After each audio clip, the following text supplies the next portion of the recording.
Bom dia, alunos! Vamos iniciar a nossa aula de hoje com a correção dos exercícios da página do livro, da página 166, referente aos aspectos tipológicos, Tipológicos, os tipos de textos que podem existir, Então, vamos lá. Como você estudou no início desse volume, no dia a dia, inúmeros inúmeros gêneros textuais são produzidos, tanto oralmente como por escrito. Desde o começo do ano, vocês aprenderam vários tipos de gêneros diferentes, um do outro. Esses gêneros, eles são agrupados, eles são unidos, juntos, didaticamente, em 5 principais aspectos tipológicos, também conhecidos como sequências tipológicas ou sequências textuais. Bom, são essas: argumentar, Argumentar significa tentar convencer alguém a algo. Então, os tipos de textos que tentam convencer, são argumentativos.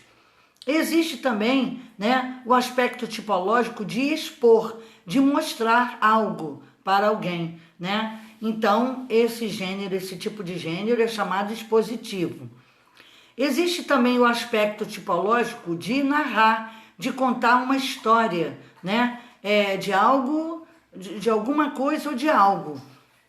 E conta uma história narrando, colocando seus personagens, colocando enredo, dizendo o tempo que aconteceu a história, o lugar e por aí vai. O narrador, o observador, ou se o narrador é personagem, se ele participa da história. Também existe o aspecto tipológico que descreve as ações, de descrever as ações. Fazem parte para orientar algo através do seu texto. E a parte tipológica também de relatar, que é contar algo sobre alguma coisa que fez, que realizou ou que aconteceu consigo, tá? Então, esses 5 tipos são aspectos tipológicos, como argumentar, expor, narrar, descrever ações e relatar. Embora um gênero textual possa apresentar mais de um aspecto tipológico, sempre haverá um predominante, com base no qual os gêneros são agrupados. Vamos ver o primeiro de argumentar, o primeiro aspecto tipológico. Aí vem aí o exemplo que vocês leram no texto de opinião das páginas 158 e 159. Esse texto aí fala sobre o uso da bicicleta, que ela é utilizada para um momento de lazer, mas o autor ele tenta convencer o leitor de que a bicicleta ela pode também ser utilizada para outras coisas, como meio de transporte, Já que o nosso trânsito é congestionado de tantos carros, a bicicleta ela se torna mais fácil para poder chegar a um acesso mais rápido, certo? Então, o que é argumentar? Nesse tipo de texto aí, que sobre a bicicleta, o autor, o escritor sobre esse tema aí, ele tenta convencer os leitores da importância da bicicleta como meio de transporte, ok? Então, vamos lá, na primeira pergunta, página 166, ampliando a linguagem, número 1. Qual é a principal intenção desse texto? Bom, é posicionar-se, sobre um assunto socialmente relevante. Quer dizer, a pessoa se coloca numa posição, numa posição, dando a sua opinião e tentando convencer socialmente, Esse assunto é social, abrange a sociedade toda. E é um assunto relevante. Por que relevante? Que é de suma importância, a viabilidade do uso de bicicletas como transporte, Então, resposta. O objetivo dessa intenção desse texto é posicionar-se. O autor ele posiciona-se sobre um assunto socialmente relevante, que é a viabilidade do uso de bicicletas como transporte. Número 2. Para atingir o objetivo, Que recursos o autor utiliza?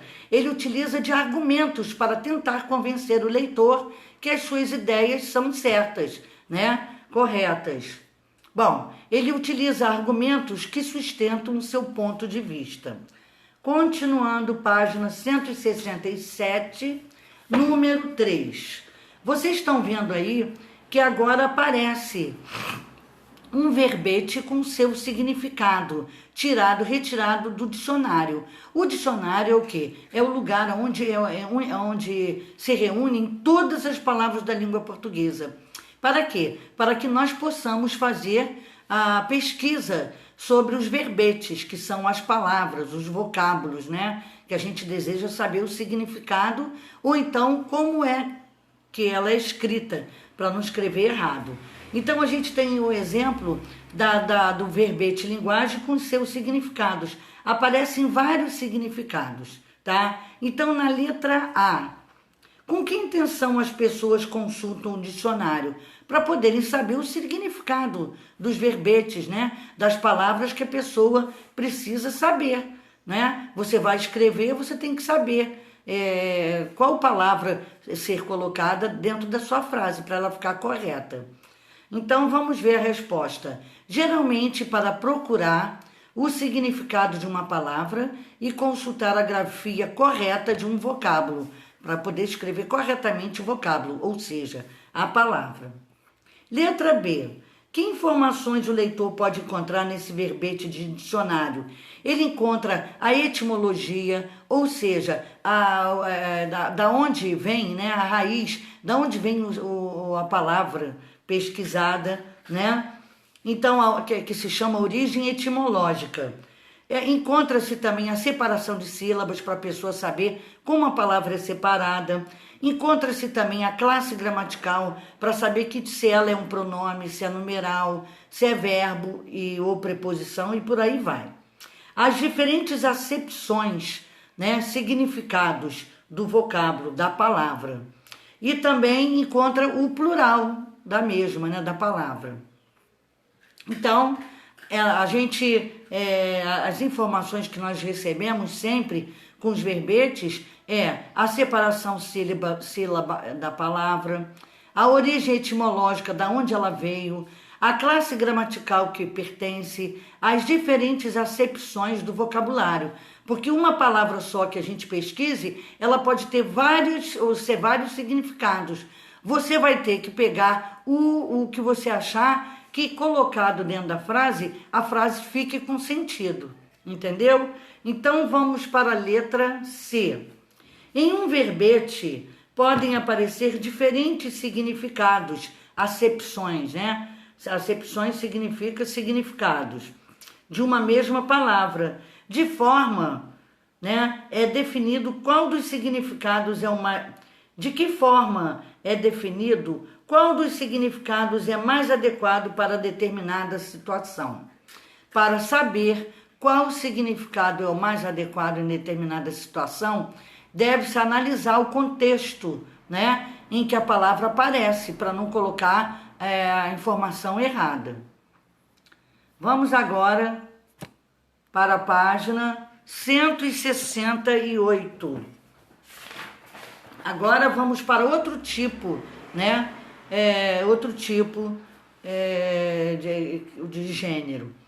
Narrar, né? Existe a narração. A narração é para contar uma história, certo? Então aí no número 4 aparece a história, cujo nome é Dom Quixote, que são dois personagens, né? O menino chamado Lívio e Dom Quixote, que é o homenzinho que aparece para ele. Esse menino, ele não tem quase brinquedos, então ele precisa de brinquedos para brincar. Então esse homenzinho aparece do nada, mostrando a ele que os utensílios de cozinha podem transformar seu dia também em alegria, né, como fonte de brinquedos, certo? Bom, no final da história a mãe também aparece, quer dizer, ela também faz parte como personagem.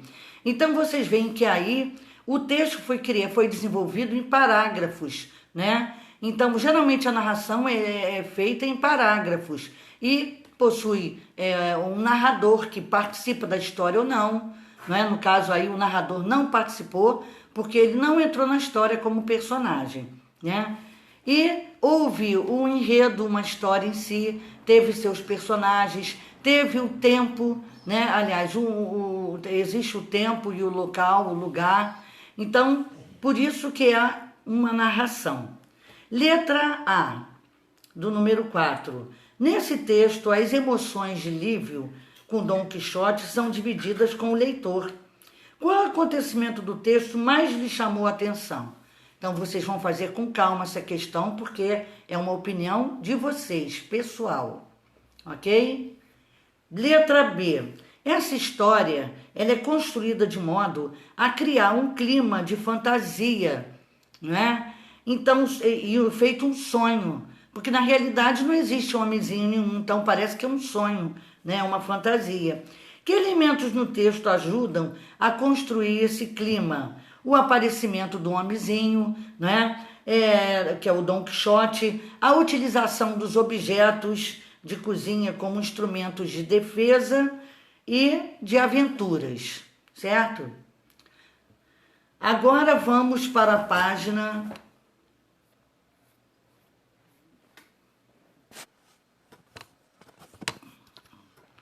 Para a página 169, letra C. Aqui vocês estão vendo que existe um quadro para vocês completarem, não é? Então, vocês vão ter que identificar no texto alguns elementos que ajudam na construção da narrativa. O que contém na narrativa, numa história narrada, né? Contada. Existe um narrador.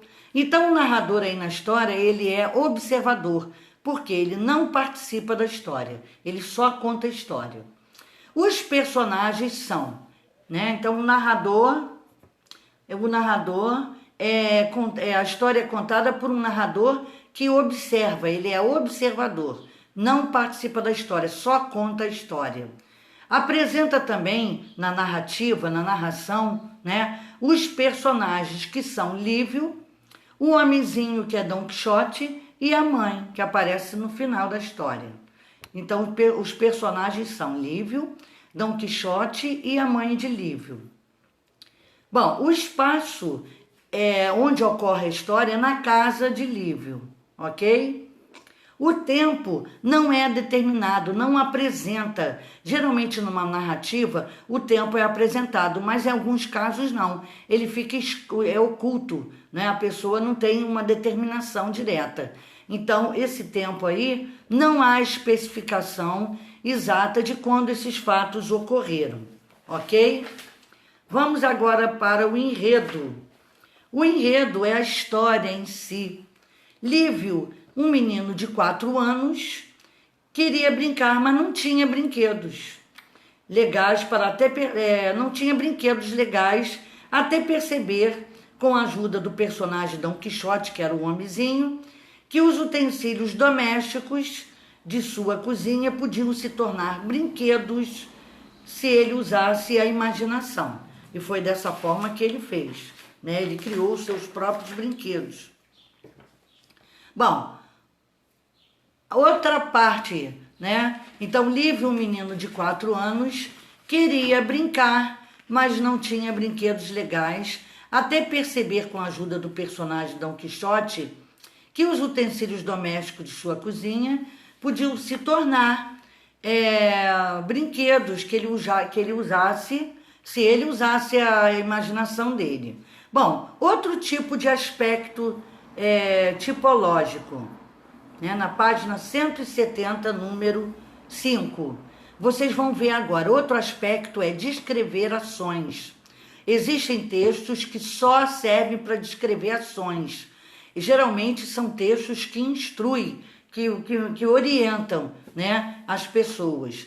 Então, vocês estão vendo aí, no número 5, um texto que é de uma receita culinária, né? O texto Receita Culinária descreve sempre as ações do que nós devemos fazer com essa receita, né? Ou seja, que tipo de ingredientes usar e como fazer, o modo de fazer, certo? Então, eu pergunto a vocês, na letra A, Qual é o objetivo de uma receita culinária? É de orientar sobre como preparar um prato. Então, esse tipo de texto, né, também é lido pelas pessoas. Esse tipo de texto, ele serve para orientar como as pessoas devem fazer um prato diferente, um prato que não conhece, ou se gosta e não sabe fazer, segue as orientações que vai acabar fazendo certinho. Então, ele é composto de ações do que se deve ser feito, tá?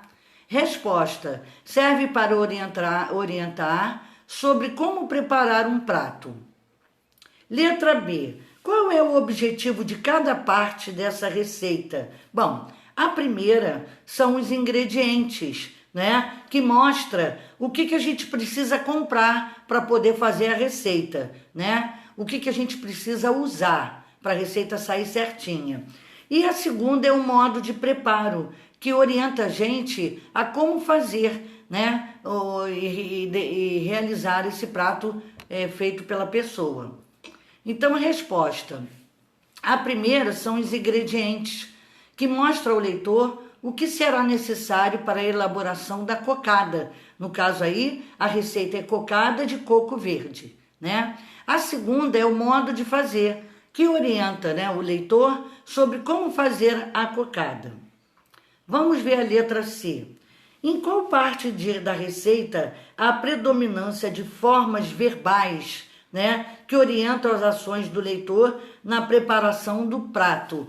Quando se diz no modo de fazer, né? No modo de fazer aparecem os verbos coloque, mexa, leve, deixe, adicione, cozinhe. Esses verbos aí estão no modo imperativo, que é muito utilizado nas receitas culinárias, né?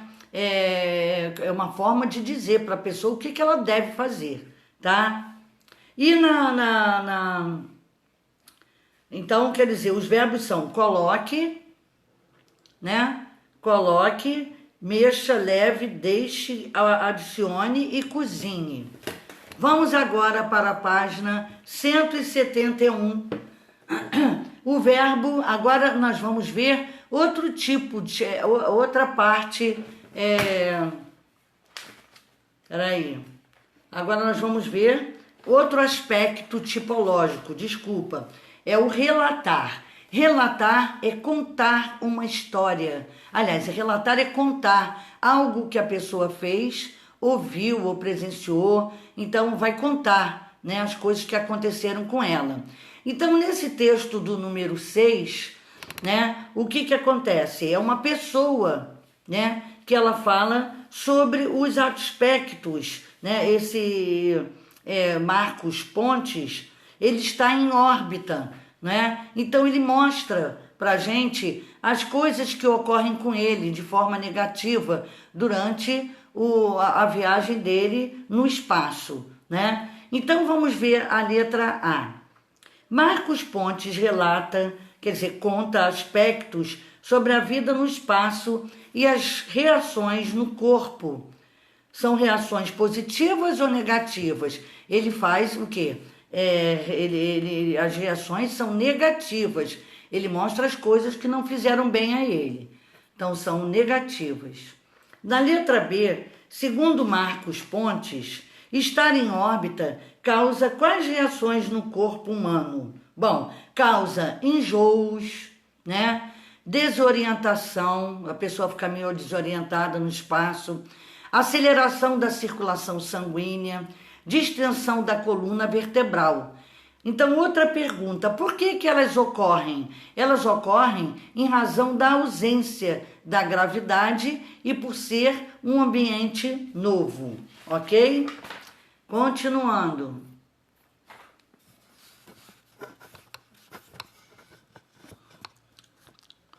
Bom, agora vamos uma explicação da página 172, que vai ser comigo falando com vocês.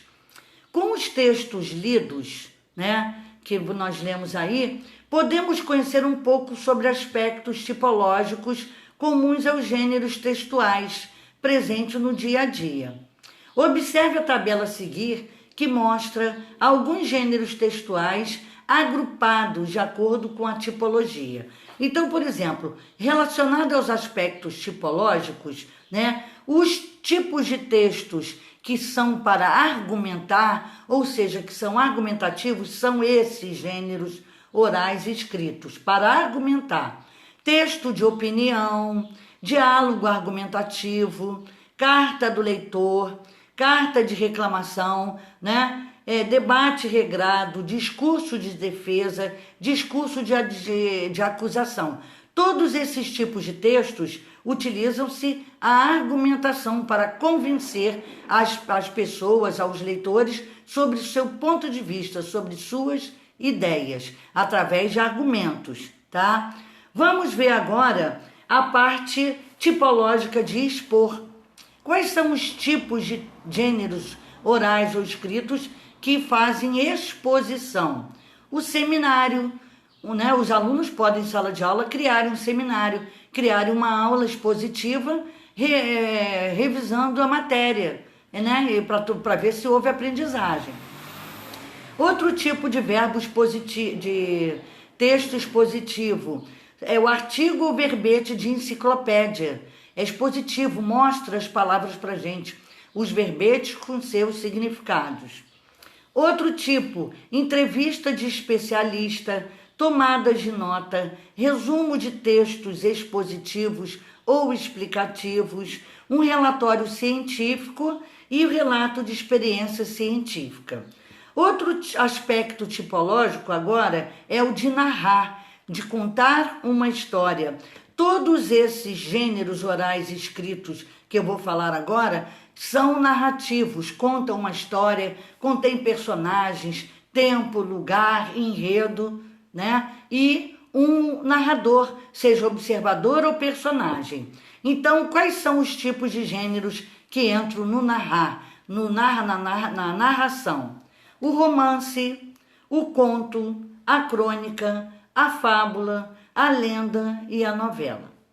Bom, outro tipo de aspecto tipológico é o de descrever ações, né? Orientando as pessoas. Vão ser encontrados, né, descrevendo ações, os gêneros orais e escritos seguintes. Instrução de montagem. Você compra alguma coisa e vem um manual de montagem para como você montar. Faz a orientação correta para você poder montar o que você comprou. Então, ele descreve as ações necessárias para você montar. Receita também, as receitas que a gente utiliza para fazer as comidas também descrevem ações para nos orientar a preparar um delicioso prato, né, de comida. O regulamento são as regras que nós devemos utilizar, né, certinhas. Então, através do regulamento vai ser descrito as ações de que nós devemos, né, nos orientar para seguir essas regras. Regras de jogo também, a mesma coisa. Para você jogar, você precisa se orientar. Como fará para jogar? Então, quando você compra um joguinho, vem a parte da orientação de como será feito esse jogo, como nós deveremos proceder. Então, vai haver a descrição das ações, né? Então, agora vamos para o aspecto tipológico, é relatar, que é contar algo para alguém de si ou de alguma coisa que vivenciou. Então, no caso, o tipo de texto que utiliza relato são os seguintes gêneros orais e escritos. Relato de viagem, quando você conta o que aconteceu na viagem que você fez. Relato pessoal, quando você fala de você mesmo, conta alguma coisa de algo. Um testemunho, quando você serve de testemunha para alguém, que você faz um testemunho, você está relatando o testemunho que você deu, aquilo que você viu, que ocorreu. A notícia, a mesma coisa, ela relata, né, algo para a gente tomar conhecimento, né? A notícia, a reportagem é a mesma coisa, é a biografia, que nos relata a vida de alguém. Então, gente, hoje terminamos por aqui, né, a nossa matéria dos aspectos tipológicos, ok? Leiam com atenção, né? Aliás, ouçam o vídeo novamente, preste atenção nas respostas para não deixar nada errado e estudem. Um beijo, meus amores. Bom dia.